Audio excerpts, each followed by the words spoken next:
नमस्कार दोस्तों, welcome to study IQ। My name is Chand Kuba और आज की अपनी इस वीडियो में हम देखेंगे इंडियन पिनल कोड से जुड़े हुए कुछ बहुत ही महत्वपूर्ण क्वेश्चंस जो कि ऑलरेडी कई सारी जुडिशियल सर्विसेज एग्जामिनेशंस में पूछे जा चुके हैं। यहाँ हम चैप्टर 1 एंड चैप्टर 2 यहाँ पर कवर करने की कोशिश करेंगे और देखेंगे कि किस तरह के पैटर्न्स पे सवाल पूछे जाते हैं अलग अलग स्टेट्स में।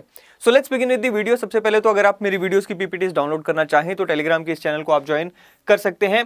चलिए, आप पहले क्वेश्चन की तरफ बढ़ते हैं दोस्तों। यहां पर कहता है जी, the Indian penal code came into force from. Indian penal code force में यानी कि लागू किस दिन होता है।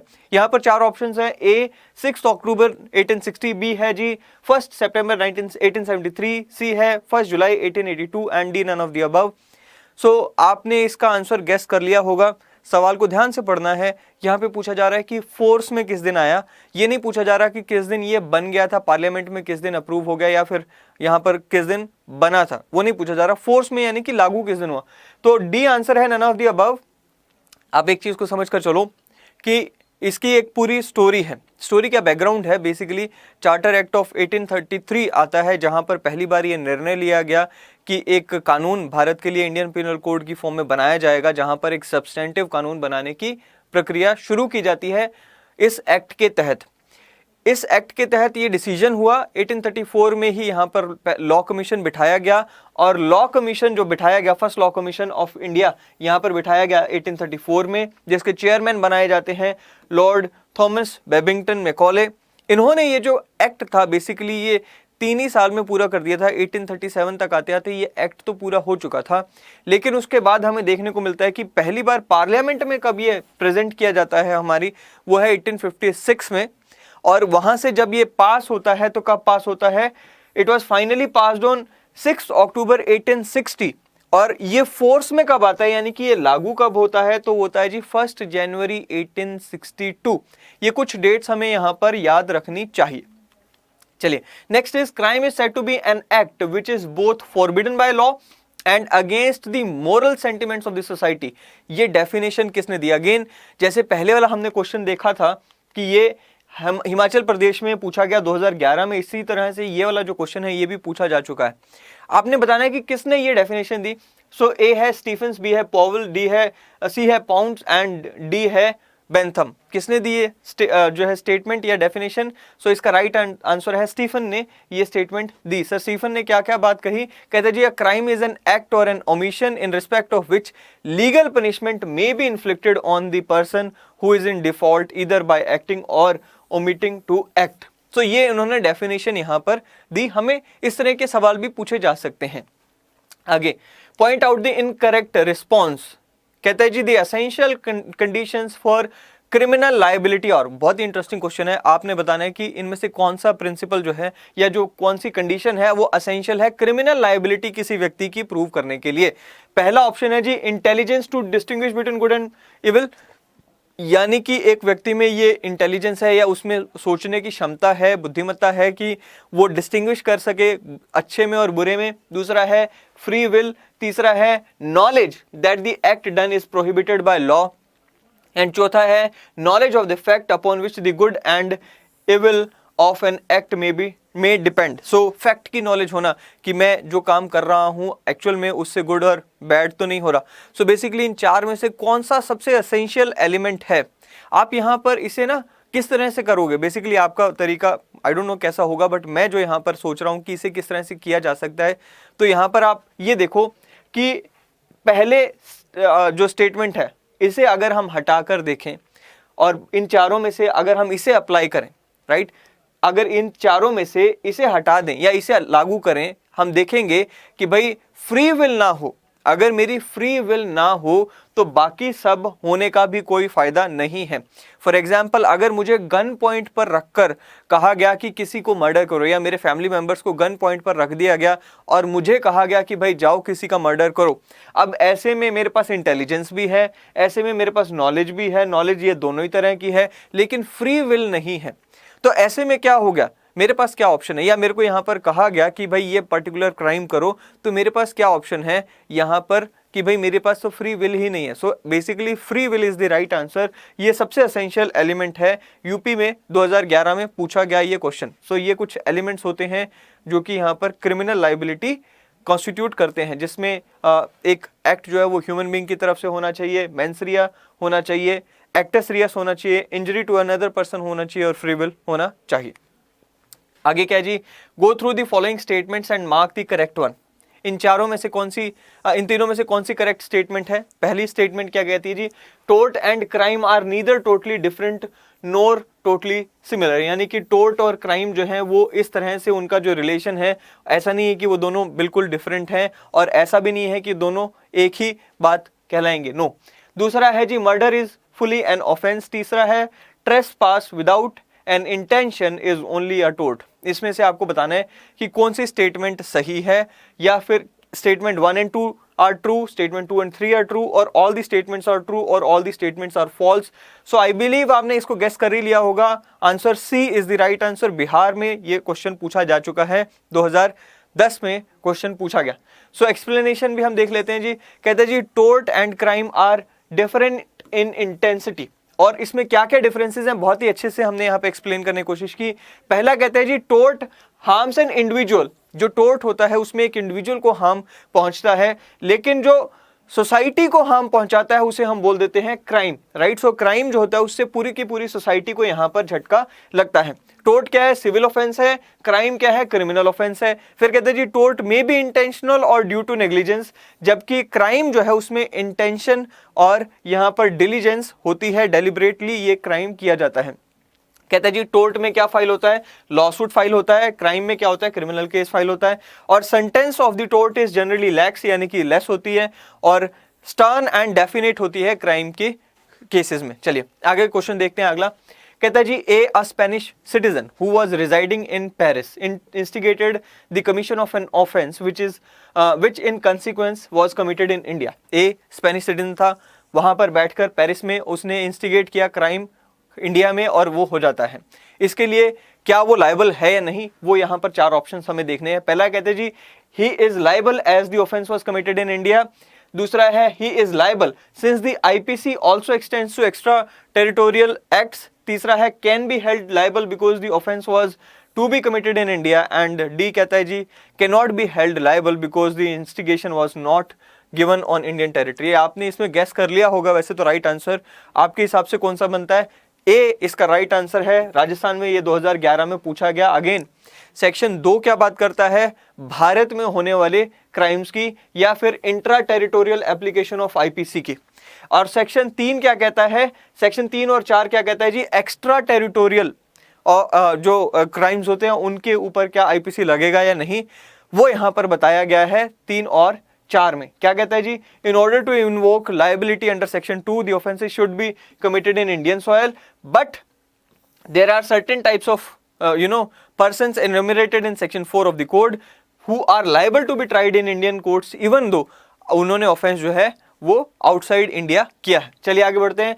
who are not exempted from intra territorial jurisdiction of the IPC। अब क्वेश्चन यहां पर ये होता कि who are exempted, तो हम उसके लिए स्टेट जो है ऑप्शन अलग होते। यहां पर क्वेश्चन है who are not exempted। सो कई बार प्रेशर में यहाँ पर हम कंफ्यूज हो जाते हैं, वो कंफ्यूज नहीं होना है, स्कोप भी नहीं है वैसे तो। कहते हैं जी, कौन यहाँ पर आईपीसी से एग्जेम्प्ट नहीं है, राइट। सो यहाँ पर President of India and the governor of the states, B है पब्लिक, सी है foreign sovereigns and ambassadors, and D है एनिमी एलियंस।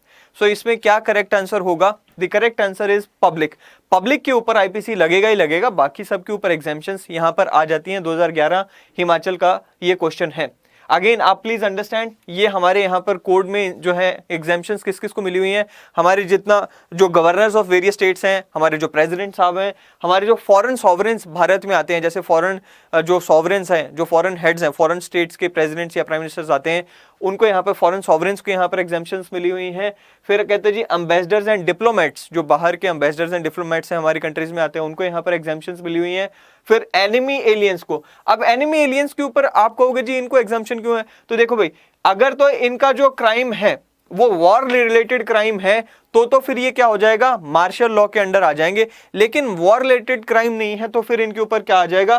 क्या होगा? आईपीसी तब यहां पर इनके ऊपर लग जाएगा। फॉरेन आर्मी जो है उसके ऊपर भी यहां पर आईपीसी नहीं लागू होगा। क्या कहते हैं जी? personnel who have entered the territory of India with the permission of government would be exempt from the jurisdiction of criminal courts. And warships को भी यहाँ पर foreign territory के रूप में देखा जाता है, इसलिए उसके ऊपर भी ये लागू नहीं होगा. 7th है जी IPC. In IPC the pronoun he and its derivative are used for A, male, B, female, C, any person whether male or female, and D, such word are not used in the code. बड़ा ही simple सा question है, आपने इसको correct guess कर ही लिया होगा, but RJ 2000 Rajasthan में 2014 में पूछा गया. Right answer is C. क्या कहता है जी, सेक्शन 8 में ही डिफाइन किया गया है. कहता है जी it says that pronoun he and its derivative are used for any person. अब जो हम सेक्शंस में पढ़ते हैं ना, he shall be punishable with this offence, he shall be punishable for this offence. अब वो जो ही का मतलब ये नहीं है कि सिर्फ मेल ही पनिशेबल होगा, फीमेल नहीं होगी. ही का मतलब है कि सभी जेंडर्स के ऊपर ये लागू होगा. ठीक है जी, चलिए आगे बढ़ते हैं. Which one of the following sections of the Indian Penal Code 1860 define the word act? अब ये act किस में डिफाइन किया गया है? Very simple question. कौन से में है? Section 32, 33, 23 and 24. आई बिलीव कि आपने गेस कर ही लिया होगा. सेक्शन 33 यूपी में पूछा गया, 2015 में पूछा गया. एक्ट में क्या क्या आ गया? सिर्फ एक्ट नहीं, ओमिशंस भी आ जाते हैं. क्या कहते हैं जी, the word act denotes as well as a series of acts in a single act, as a single act. यानी कि आपने यहाँ पर एक एक्ट को सिंगुलर एक्ट की सिर्फ फॉर्म में नहीं, यहाँ पे सीरीज ऑफ एक्ट्स को भी एक सिंगल एक्ट माना जाएगा जब एक क्राइम कॉन्स्टिट्यूट हो रहा है. ऑलराइट, सो यहाँ पर अगर मान लीजिए कोई मर्डर करने आ रहा है, वो मर्डर करने के लिए आया आपके घर में, किसी के घर में यहाँ पे घुसता है और उसने यहाँ पे घुसकर किसी का मर्डर किया, तो ये जितने भी उसने एक्ट उठाए, इलीगल वेपन लेकर आ रहा है, वो एक यहाँ पर एक्ट की फॉर्म में आ जाएगा. सिमिलरली ओमिशन जो है वो सीरीज ऑफ ओमिशन को भी माना जाएगा. ठीक है जी, एक और यहाँ पर बात लिखी है, कहता है also section 32 of the IPC provides that in every part of this code except where a contrary intention appears from this context the word which refers to act done extends also to illegal omission. So यहाँ पर ये हमने देखा. आगे बढ़ते हैं जी. Valuable security कहाँ पे डिफाइन है? सो वैल्यूएबल सिक्योरिटी किस में डिफाइन है? A, criminal procedure code, B है civil procedure code, C evidence and D Indian penal code. So MP में 2009 का ये क्वेश्चन है, आईपीसी में डिफाइंड है. कहाँ पर? कहता है जी सेक्शन 30 में वैल्यूएबल सिक्योरिटी डिफाइंड है.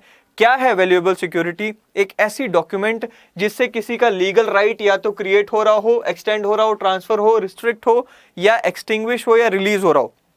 यानी कि बेसिकली किसी का लीगल राइट या तो उससे बन रहा हो, बिखर रहा हो, टूट रहा हो, खत्म हो रहा हो. एक तो या तो वो, या कहती whereby any person acknowledges that he lies under the legal liability and he has no certain legal right. So यहाँ पर किसी ने एक्नॉलेजमेंट दी हो, वो यहाँ पर क्या हो गया कि भाई वो एक्नॉलेजमेंट जिसमें वो कहता है कि भाई मेरी कोई यहाँ पर लीगल लायबिलिटी है या and has certain legal rights, तो वो भी क्या हो गया, एक डॉक्यूमेंट या फिर वैल्यूएबल सिक्योरिटी माना जाएगा.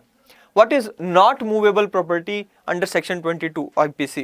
क्या है इसमें से जो कि मूवेबल प्रॉपर्टी नहीं है? A, soil, B, cheque, C, tree and D, fish in a tank. आप बताओ भाई इसमें से मूवेबल प्रॉपर्टी क्या नहीं है सेक्शन 22 के हिसाब से? आई बिलीव आप लोगों ने यहाँ पर गेस किया होगा. Soil, check, tree and fish in a tank, इनमें से क्या नहीं है? Tree is not a movable property. And क्या है इसका आई मीन मूवेबल प्रॉपर्टी क्या होती है? सेक्शन 22 में डिफाइन है. क्या कहता है जी, corporeal property of every description except land and things attached to the earth permanently. So यहाँ पर जो परमानेंटली चीजें, घर जैसे घर हो गया, ट्री हो गया, बिल्डिंग हो गया, ये सारी जो है ये इमूवेबल प्रॉपर्टी में आ जाएंगे, या फिर लैंड जो है वो इमूवेबल प्रॉपर्टी में आ जाएगा. आगे बढ़ते हैं. Section 34 of IPC 1860 creates a substantive offence is the rule of evidence. C, both A and B, and D, neither A nor B.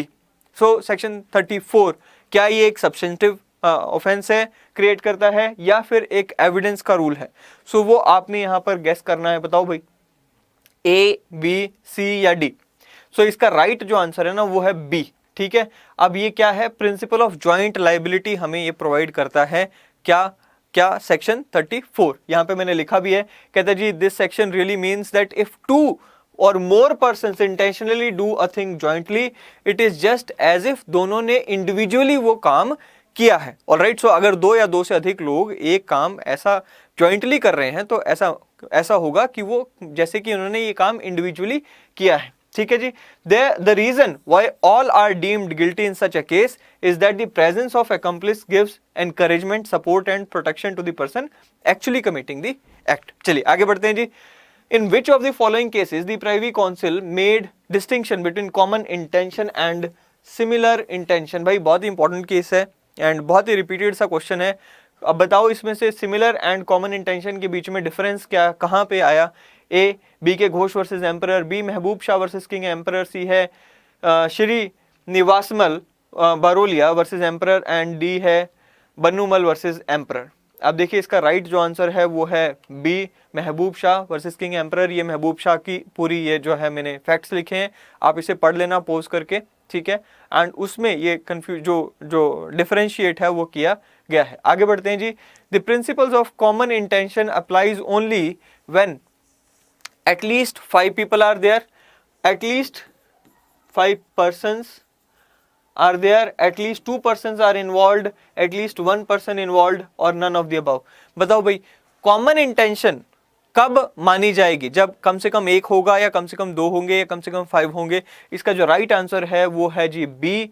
Common intention कब मानी जाती है? जब कम से कम 2 लोग इन्वॉल्व हों। सो कॉमन इंटेंशन 34 में क्या कहा गया है कि भाई क्या एलिमेंट्स होते हैं बेसिकली 34 के? एक तो act done by several person होना चाहिए और उस सेवरल में क्या होना चाहिए? एटलीस्ट 2 पर्सन होना चाहिए। Some criminal act must have been done and C क्या है? कॉमन इंटेंशन होना जरूरी है। आगे बढ़ते हैं जी। A intentionally causes Z's death partly by illegally omitting to give Z food and partly by beating Z. A is liable for murder by virtue of which one of the following sections of IPC?